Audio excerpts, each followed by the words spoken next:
आज किसानों के मुद्दे, मजदूरों के मुद्दे, महिलाओं के मुद्दे, युवाओं के मुद्दे, छात्रों के मुद्दे, ये सारे मुद्दे इकट्ठे करके एक आंदोलन होना चाहिए।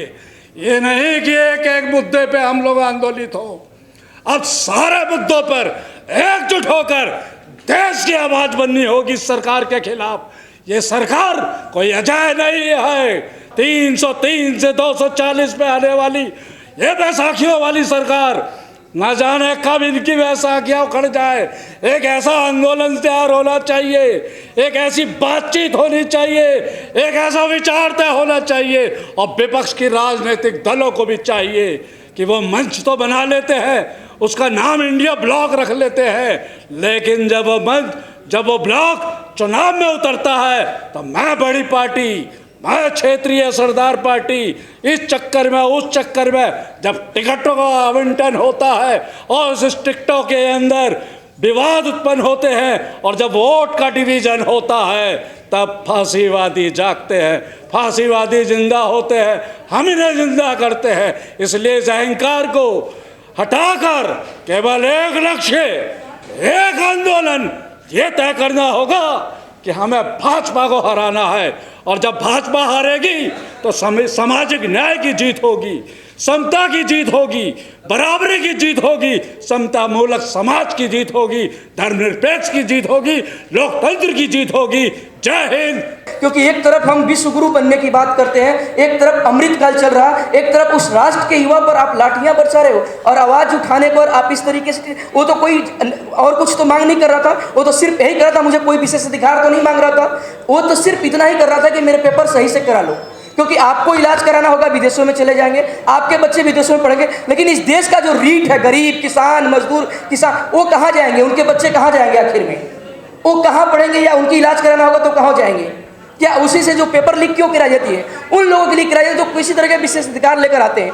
आज आपको बता दूं, छोटे छोटे गांव में जहाँ कॉन्स्टिट्यूशन क्लब ऑफ इंडिया में बैठ के बात करना, ऐसी में बड़ा आनंद आता होगा।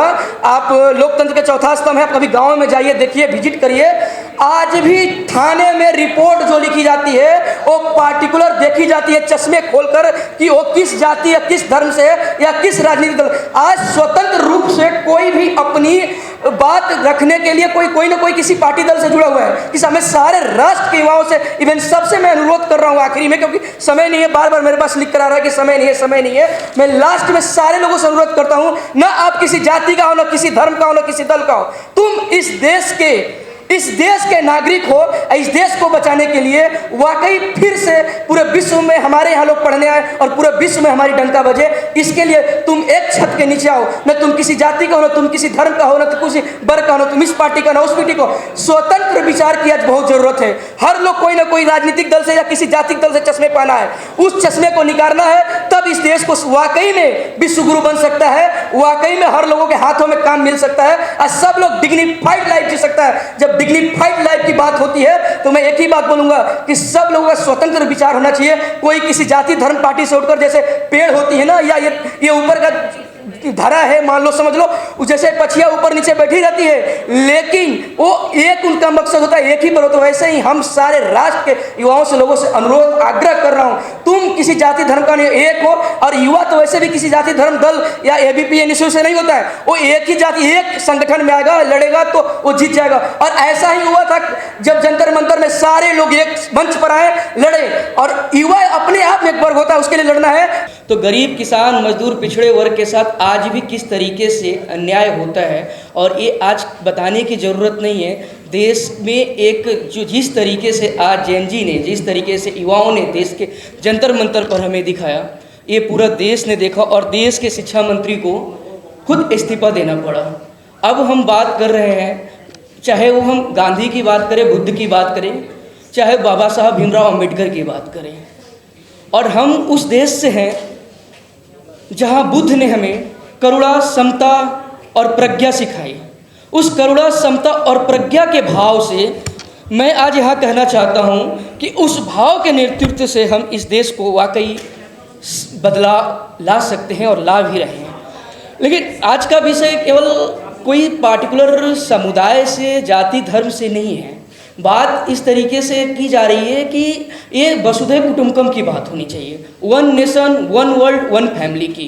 तो जब बात one nation one family one world की हो रही है तो आप आर्टिकल 51 है ड्यूटीज की जब बात होती है, कर्तव्यों की, तो क्या ये सिर्फ छात्रों का या इस देश के लोग जो मेहनत कश हैं, मजदूर हैं, क्या उन्हीं का ये ड्यूटीज है? क्या ये उनका ड्यूटी नहीं है जो पार्लियामेंट में बैठे हुए हैं? क्या हमारे देश के प्रधानमंत्री का ये मौलिक कर्तव्य, नैतिक जवाबदेही नहीं था जब वो परीक्षा पर चर्चा करते हैं, मन की बात करते हैं, तो क्या पेपर लीक पर वो चर्चा नहीं कर सकते थे? अगर मैं वो पेपर लीक पर एक शब्द आके कह दिए होते तो शायद इतनी बड़ी तादाद में देश की राजधानी दिल्ली में ये हालात देखने को नहीं मिलती, और छात्र जो लाइब्रेरी में क्लासों में पढ़ता था उस छात्र को आकर लाठियां खाने के लिए, पानी का बौछार खाने के लिए, टीयर गैस से प्रताड़ित होने की और झूठी मुकदमे और लाठियां बरसाने की उस पर जरूरत नहीं पड़ती। लेकिन एक शब्द हमारे माननीय प्रधानमंत्री जी नहीं कहे, और तो और क्या लास्ट में कह रहे हैं कि हमें गालियां पड़ रही हैं, गालियां दी जा रही है और हम बच्चों को माफ कर दिए हैं। लोकतंत्र में हमने शुरुआत किया कि लोग अपने अधिकारों की बातें करते हैं, लेकिन जब कर्तव्यों की बात होती है तो लोग नदारद हो जाते हैं।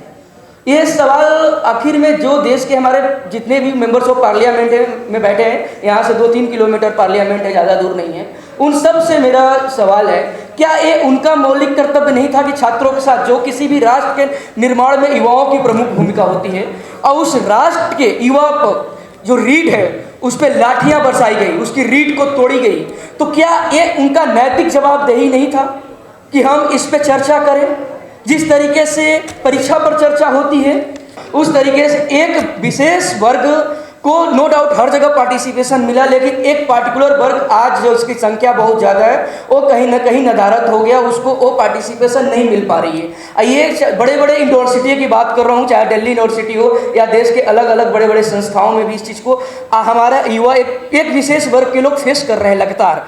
और जब संविधान में जब हमारा संविधान ही शुरू होता है हम भारत के लोग, तो हम भारत के लोग का मतलब ही हुआ कि हम बात करेंगे समानता की, इक्वालिटी की जब बात करेंगे आर्टिकल 14 to 18, तो मैं शुरुआत बार बार इसी कर रहा हूँ, जब हम शुरुआत ही कर रहे हैं समान अवसर की, समानता की, और सभी की जो हमारी ड्यूटीज है आर्टिकल 51 के, उस चीज़ को रखते हुए हम जब बात कर रहे हैं तो सभी को शिक्षा, रोजगार, ये तो सभी की समानता की बात हुई। तो फिर एक पार्टिकुलर विशेष लोगों को क्यों एक तरीके से बड़े बड़े, जैसे दिल्ली विश्वविद्यालय की जब हम बात करेंगे तो वहाँ एक पार्टिकुलर जिस तरीके से आप कुछ वर्षों में देखेंगे, चाहे वो PhD में एनरोल्ड की हो या टीचिंग स्टाफ हो, नॉन टीचिंग स्टाफ हो, वहाँ किस तरीके से किस वर्ग से कौन आते हैं ये बताने की ज़रूरत हमें नहीं है। अभी कुछ देर पहले हमारे प्रोफेसर रतन लाल सर थे, जब बता रहे थे इस टॉपिक पर हम सुन रहे थे, तो अब इस तरीके के अभी हमारे लक्ष्मण यादव भैया हैं, इन्होंने भी चीज़ों को फेस किया, देखा, तो एक पार्टिकुलर, अगर मैं आप जय भीम नमो बुद्धाय बोल रहे हैं तो आपको एक पार्टिकुलर इस तरीके से ट्रीट की जा रही है, और एक बोला जा रहा है जय श्री राम तो आपको एक अलग तरीके से ट्रीट कर रहे हैं। ये एक ही भारत में दो संविधान और दो मानसिकता कैसे हो सकती है? इस तरीके डिस्क्रिमिनेशन आखिर में क्यों हो सकती है? अब बात जो युवा है, इस देश का रीढ़ है, सबसे अधिक आबादी वाला हमारा राष्ट्र युवा है, और इस आबादी को युवा पर आप झूठी मुकदमा, लाठियों की बौछार करते हैं। जब वो अपने राइट के लिए आवाज़ उठाने की प्रयास करता है, आगे आता है, तो आखिर में क्या इस तरीके से हम विश्व गुरु बनेंगे? क्या ये अमृत काल है हमारा? आप सोचिए, यही वो भारत है जो पूरे विश्व के लोग हमारे यहाँ पढ़ने आया करते थे, चाहे वो नालंदा यूनिवर्सिटी हो, चाहे अवंती यूनिवर्सिटी हो या विक्रमशिला हो। आज पूरे विश्व में जानते हैं क्या गया है 20 जुलाई को मैसेज, कि पूरे विश्व में मैसेज गया कि जंतर मंतर पर वो युवा जो राष्ट्र का रीढ़ है वो अपनी वाजिब अब सिर्फ पेपर अच्छे से कराने के लिए, ट्रांसपेरेंट तरीके कराने के लिए बैठा हुआ था, इसलिए उस पर लाठियों की बौछार की गई, टीयर गैस छोड़ा गया, झूठे मुकदमे किए गए, ये पूरे देश में मैसेज गया। इससे बड़ा इस देश का क्या दुर्भाग्य हो सकती है? सोचने वाली हम सबको बात है।